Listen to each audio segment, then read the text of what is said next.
My name is Elena Marsh, and I'm 32 years old. 2 weeks from today, I was supposed to walk down the aisle in a candlelit hall straight out of a movie, arched ceilings, stained glass, string quartet, the whole storybook package.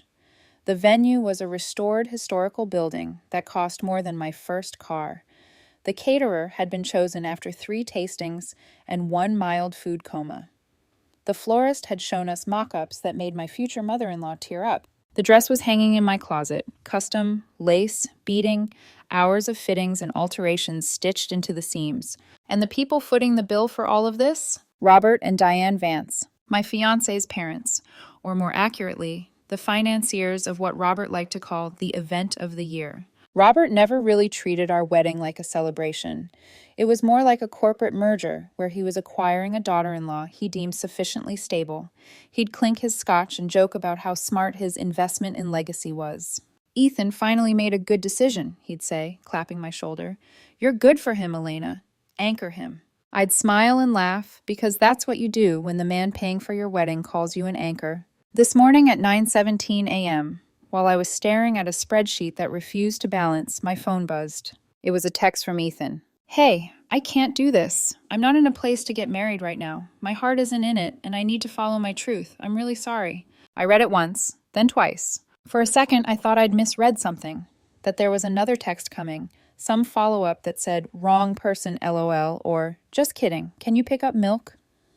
My brain reached desperately for context that didn't exist. Then the nausea hit. The numbers on my screen blurred into a smear of gray. The office hum and keyboard clicking around me faded into white noise. It felt like the floor had dropped out from under my chair, and I was somehow still sitting. 4 years together, a 1-year engagement, hundreds of hours of planning, 33 words. I sat there for a full minute, my phone heavy in my hand, my heart pounding in my throat. Then something strange happened. The initial shock receded like a wave sliding off sand, and in its place came a stillness I didn't expect. A cold, almost clinical clarity. It was the same feeling you get when you finally tilt your head and see the hidden image in one of those magic eye posters. All the random shapes snap into a single horrifying picture. The late nights he said he was just out with the guys. The sudden, intense reconnection with his wellness guru ex-girlfriend, Jessa, a woman he swore was just a friend from before us, who helped him with his mindset. The way he started angling his phone away when he texted. The vague, "I'm just trying to find myself" comments that had nothing to do with me and everything to do with the glow of her name on his screen. They lined up perfectly, like puzzle pieces I'd been refusing to press together. My fingers moved before my brain caught up. 1,000 responses flashed through my mind. A wall of questions, insults, begging, bargaining. I could have written paragraphs. Instead, I thought of how he'd chosen to end a 4-year relationship with something that didn't even deserve to be called a conversation. And I knew I wasn't giving him a meltdown to feed on. A dark, morbid little flicker of humor sparked in my chest. I typed 2 words. "My condolences." I stared at them, then hit send. It felt right, appropriate, a tiny funeral for what had just died. The relationship, the future I'd been planning, the version of Ethan I'd been in love with. Then, with a steadiness that surprised me, I took a screenshot of his breakup text. I opened my email, attached the image, and typed in the address I knew by heart. Robert, Vance, and Diane. Vance. Subject line, regarding the wedding. I didn't add a single word. The text was its own indictment. I hit send. Then I put my phone on silent, opened it in my desk drawer, and slid it in under a stack of printed reports. I closed the drawer slowly, like I was shutting a door on a burning room. For the next hour, I pretended to work. My cursor blinked at me from an empty cell. Coworkers moved around, laughing, complaining about meetings. Somewhere, a coffee machine hissed. Inside my chest, there was just roaring emptiness. I wasn't naive. I knew chaos was coming. There would be tears and yelling and explanations and drama. But for once, I'd rerouted the storm away from me and straight toward the people who had paid for the weather machine. I lasted 49 minutes. At 10:06 a.m., I cracked. I opened the drawer and pulled my phone out like it might explode. The screen was a war zone. 12 missed calls from Ethan, 7 from Diane, 1 from Robert. Robert's contact photo, a shot of him on his boat, sunglasses on, grinned smug, glared up at me. The last missed call had a note, urgent call requested. Of course it was urgent. There were deposits on the line, contracts, social standing. I locked the phone again and pressed it to my chest. I couldn't take that call sitting under fluorescent lights in an open-plan office, surrounded by people complaining about Q4 targets. I needed my own walls, my own couch, my own glass of something strong.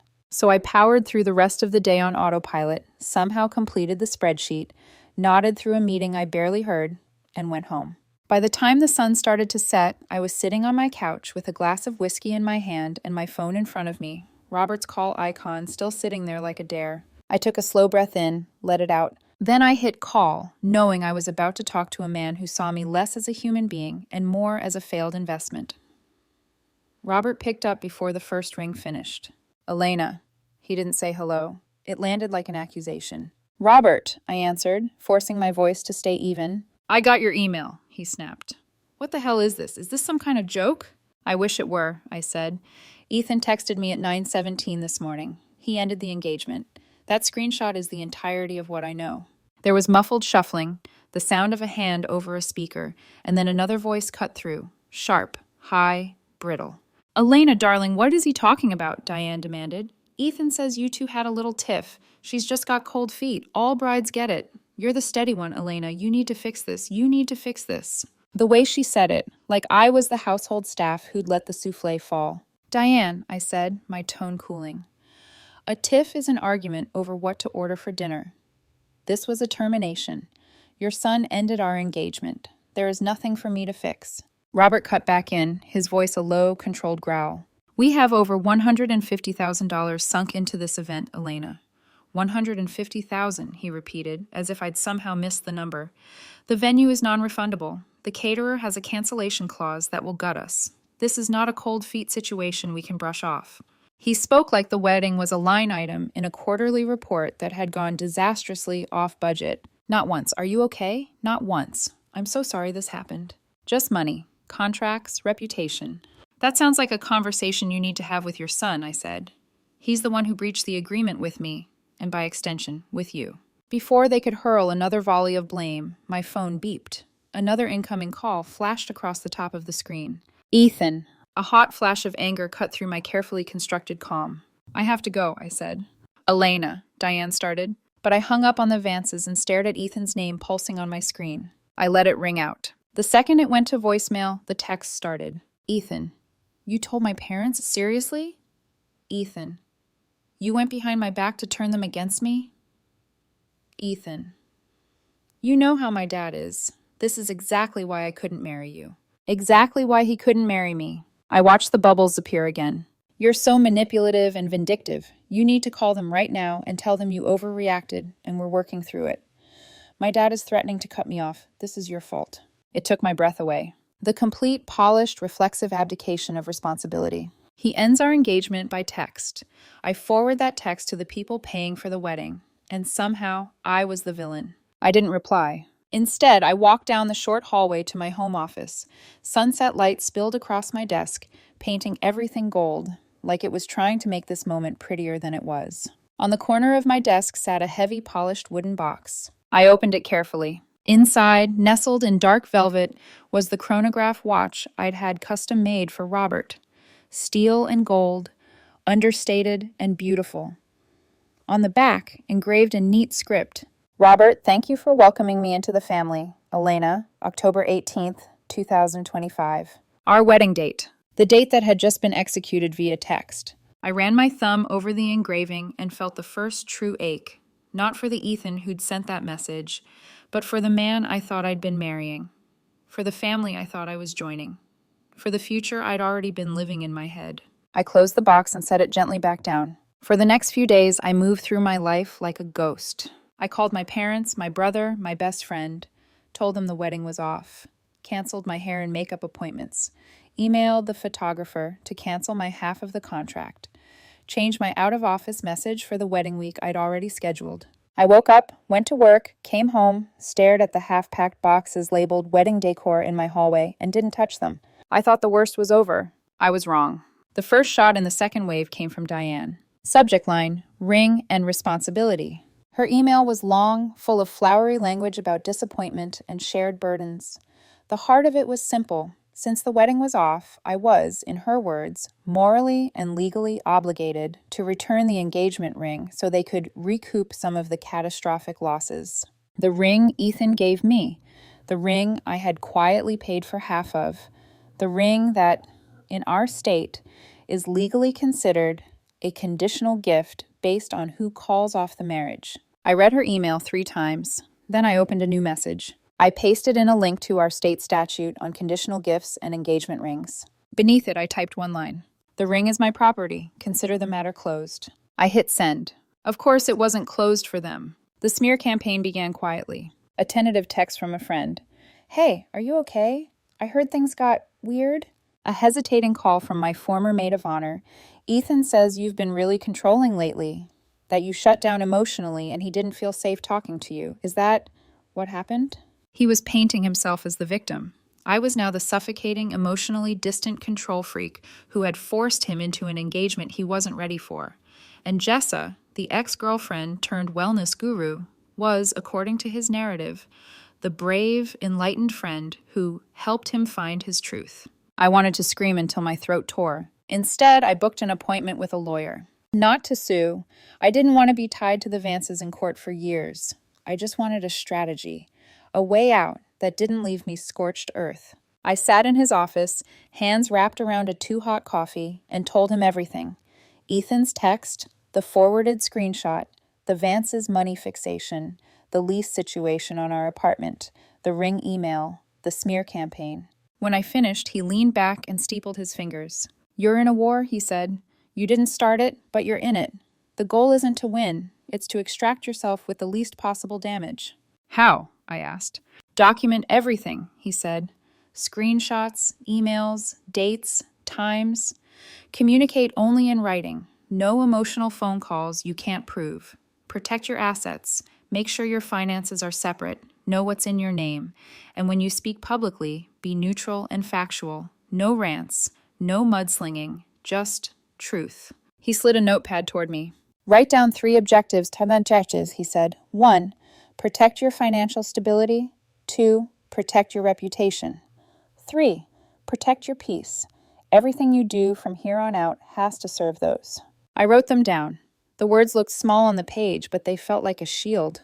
The next day, in the group chat we'd made for a now-canceled pre-wedding event, I posted a short message. Hey everyone, just to clarify, the wedding is off. Ethan ended our engagement last week via text. It's been a difficult time, and I'm focusing on the logistics of separating our lives. I wish him the best, and hope you'll be kind to both of us. Neutral, factual, no extra commentary. The private messages that followed were illuminating. One friend, wow, that's not the story he's telling. Another, Diane said you called it off because you panicked. A third, Jessa's been posting vague leaving toxic relationships content. It's all very performative. The cracks in their narrative were already showing. Then, 3 days later, my doorbell rang. When I opened it, Ethan was standing there with Jessa at his side. He looked tired, but not broken. She looked delighted, tan, perfectly blow-dried hair, wearing a matching linen set that probably came with a caption about alignment. I need to get my things, he said, avoiding my eyes. I stepped aside. Clothes and personal items, I said. Nothing else. He walked in like he still lived there. Jessa trailed behind, her eyes sweeping over my apartment with a mixture of curiosity and quiet judgment. The TV, the espresso machine, the leather sofa we'd agonized over. I helped pick that out, Ethan said, pointing at the TV. I paid for it, I replied. Your mom gave us $500 toward it as a housewarming gift.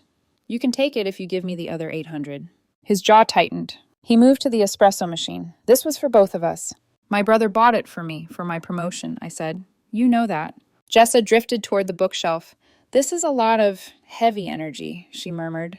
I ignored her. Ethan's gaze landed on the desk in my office, on the wooden box sitting in the corner like a small, contained universe. Oh, good, Jessa said lightly, before he could. You were going to give that to his dad, right? We'll take it to him. It might smooth things over. She reached for it. I moved faster. My hand closed over the box. No, I said. Jessa blinked. Excuse me? I bought this for my father-in-law, I said, voice low, calm, steady. I don't have one anymore. The condition of the gift was not met. The watch is mine. Ethan stepped forward.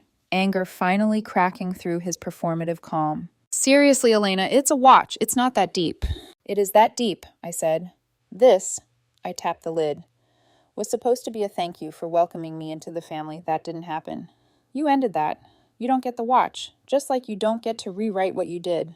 His face contorted. You are unbelievable. Jessa folded her arms. You're really clinging to material attachments. It's not very healthy. I met her eyes. You're standing in the apartment of the woman whose fiancé dumped her by text 2 weeks before the wedding, while you play spiritual sidekick. I'm not the one who needs to worry about health right now. Color rose in her cheeks. I straightened. Clothes, personal items. 1 hour, I said. Then I want you both out. For the first time since this all began, Ethan looked genuinely taken aback. He'd mistaken my patience for weakness. That was his last mistake. They packed in sullen silence. When the door finally closed behind them, I stood in the middle of my living room, my heart hammering, the watchbox heavy in my hand. The real fight, I knew, wasn't about the objects they'd tried to walk off with. It was about the one thing he couldn't pack into a box. The life we'd shared, the apartment we both called home, and the lease that had his name stamped all over it. The silence after Ethan and Jessa left didn't feel peaceful. It felt loaded, like the air right before a storm. My lawyer had warned me, ending an engagement is one thing. Untangling a shared life is war. And the battlefield, as predicted, was my own apartment. That night, sitting at my kitchen table with the watchbox beside me, its engraving now equal parts grief and clarity, I drafted the formal notice. 30 days. That was the legal standard in my state for abandoned property and co-tenancy disputes. I printed it, signed it, scanned it, emailed it to Ethan and his mother Diane, then sent the hard copy via certified mail.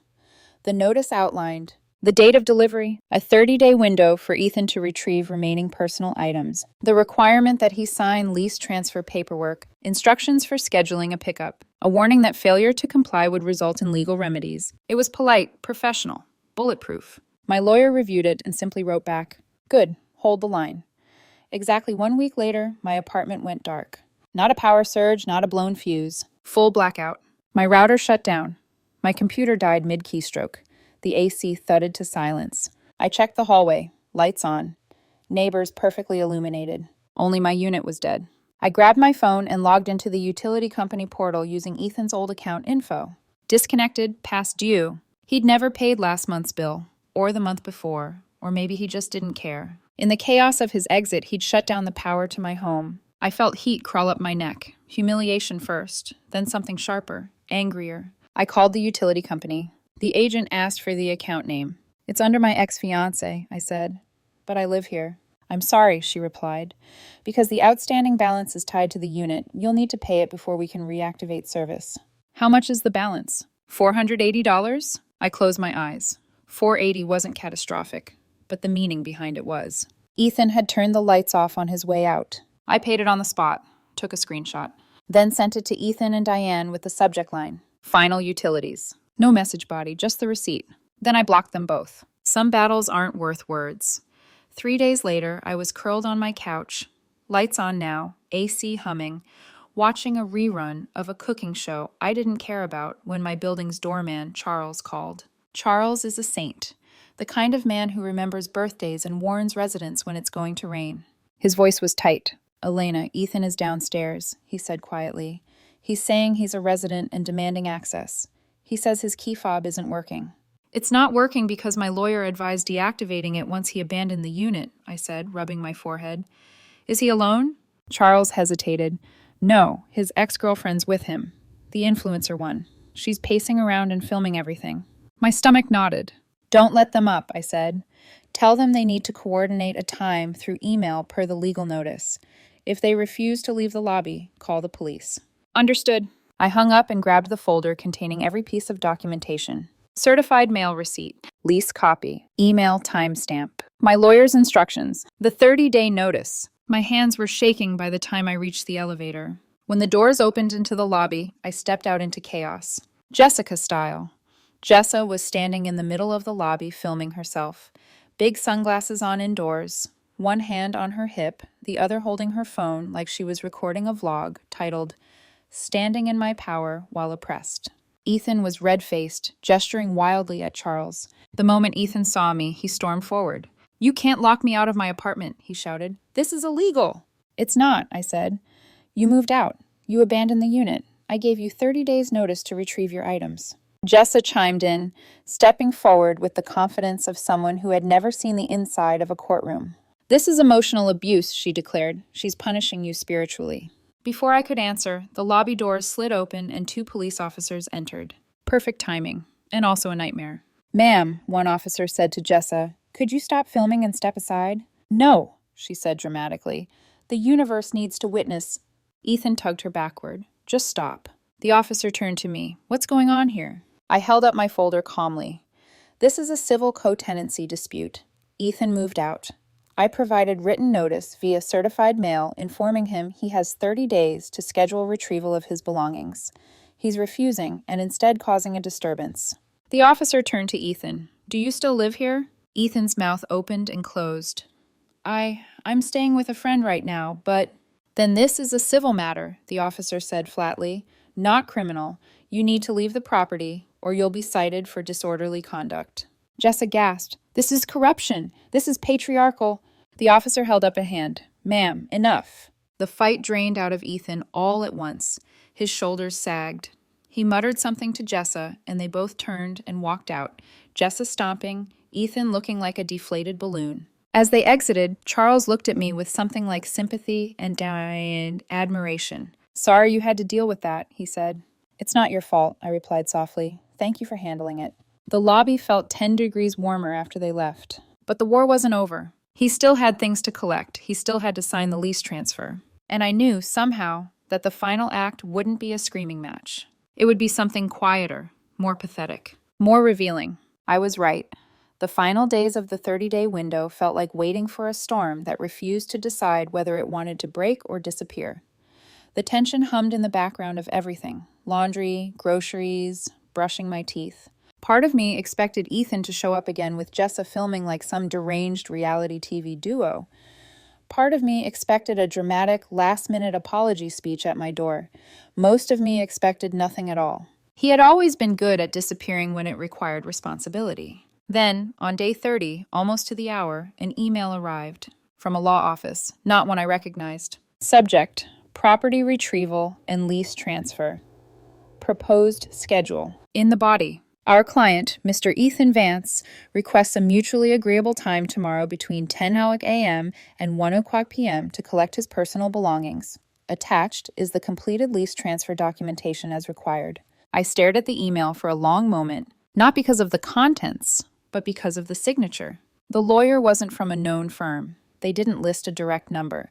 The email looked like it had been written by someone exhausted, overworked, and probably underpaid to deal with Ethan's mess. Either way, it meant one thing. He'd finally given up. I replied with a simple, 10 a.m. is fine. Neutral, civil, paper trail. And just like that, the final act was set. They arrived on time. Ethan didn't bring Jessa, didn't bring any audience at all. Just 2 movers in plain t-shirts and a U-Haul truck idling at the curb. He stepped through the door quietly, like a man entering a church where he no longer belonged. He didn't look around the apartment, didn't greet me, didn't ask how I was. He just nodded at the neatly stacked boxes I'd packed for him. Everything was labeled: clothes, shoes, books, gym gear, missed personal items, sentimental. Not one item of furniture, not one kitchen appliance, not one thing he could argue was ours. I'd removed the watch box from the room days ago. It stayed locked in the safe. One of the movers lifted a box labeled, Living Room, Ethan. Its corner caught on the leg of the hideous floor lamp he'd insisted on buying 2 years earlier, a towering ceramic monstrosity he once said was statement art. The lamp tipped, wobbled, cracked. The base split cleanly into 2 jagged pieces. Ethan flinched. An involuntary sound, a tiny strangled inhale, escaped him. It was the first emotion he'd shown. Not regret, not sorrow, not apology, just grief for a lamp he bought with his mother's credit card. That told me everything. Within 40 minutes, the apartment was empty of him. There was no scene, no speech, no last attempt to reclaim the narrative. He just lifted the last box, paused like he wanted to say something, then didn't. He turned and walked out. The door closed softly behind him, and the silence that followed was the cleanest sound I'd ever heard. There's no satisfying intelligence report, no bullet point summary of karma. Life doesn't wrap itself neatly. What I know, I learned in pieces. From a friend in event planning. Robert went nuclear, called every vendor, screamed about breach of contract, threatened lawsuits. But contracts are contracts. They lost a fortune, like 6 figures. From another mutual acquaintance I ran into in a grocery store. So, Ethan and Jessa, massive breakup, in public, like police were almost called. Once her dad cut off the money, she dipped. Something about his vibrational inconsistency. From a venomous email Diane sent after I forwarded the final utility receipt. You have destroyed this family. You have humiliated my daughter. You have ruined everything we built. Between the lines, the story was obvious. Robert was furious. Diane was hysterical. Ethan was free-falling. Jessa was gone. Everyone blamed me, because blaming Ethan would mean doing the hard thing. Admitting the chaos started with his choices, not mine. I didn't reply to Diane. Sometimes silence is the sharpest boundary. The first month was anger and logistics. The second was grief.